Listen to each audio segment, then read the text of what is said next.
اس لیے ہم پوری دنیا کو توبہ اور ایمان کی دعوت دیتے ہیں کہ آؤ اپنے رب پر ایمان لاؤ، توبہ کرو۔ تمہارے پاس مادیات و سرمایہ ہے، ہمارے پاس اسلام، ایمان اور قرآن ہے۔ آؤ پوری انسانیت کی مل کر خدمت کریں، اپنے وسائل انسانیت اور بشریت کی خدمت میں استعمال کریں۔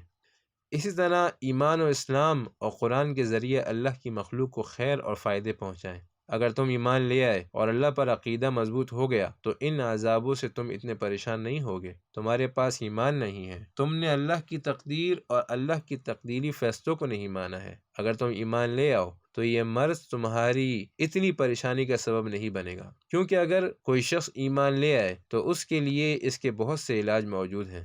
مومن کا جب ایمان مضبوط ہو جاتا ہے تو وہ ان مرضوں کی اتنی پرواہ نہیں کرتا اور نہ ان کے لگنے سے ڈرتا ہے، کیونکہ رسول اللہ صلی اللہ علیہ وسلم نے فرمایا کہ لا عدوہ، امراض میں تعدیہ یعنی ایک سے دوسرے کو لگنا نہیں ہے۔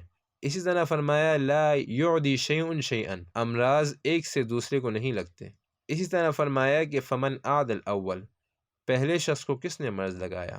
مثلاً 2-3 لوگ ہیں، ایک سے دوسرے کو مرض لگ گیا تو سوال یہ ہے کہ پہلے کو مرض کس نے لگایا؟ لہٰذا اس سے اتنا ڈرنا اور اتنا پریشان ہونا، اس کی وجہ یہی ہے کہ ان لوگوں کو اپنے رب پر ایمان نہیں ہے، اپنے رب پر عقیدہ نہیں ہے۔ اس لیے ہم تمام کفری ممالک سے یہ مطالبہ کرتے ہیں کہ آؤ اور اپنے رب کو پہچانو۔ ان حالات میں فرعون کی طرح نہ بنو، جس کے بارے میں اللہ تعالیٰ فرماتے ہیں وَجَحَدُوا بِهَا وَاسْتَيْقَنَتْهَا أَنفُسُهُمْ ظُلْمًا وَعُلُوًّا۔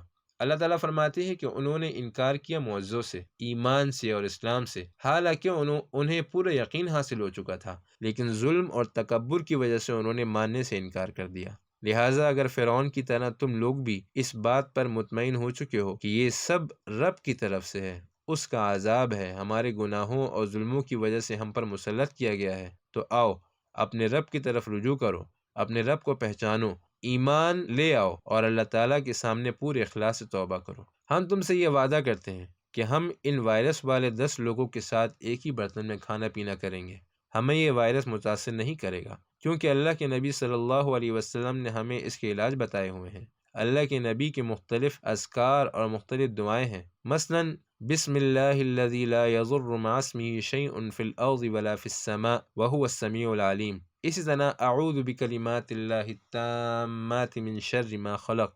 انشاء اللہ تعالی، اللہ تعالیٰ کی خصوصی مدد کے ذریعے یہ وائرس ہم پر اثر نہیں کر سکتے۔ یہ اتنی پریشانی اور ٹینشن اپنے اعمالوں کی وجہ سے پیدا ہو گئی ہے، اس لیے ہم تمہیں ایمان کی اور اسی طرح توبہ کی دعوت دیتے ہیں۔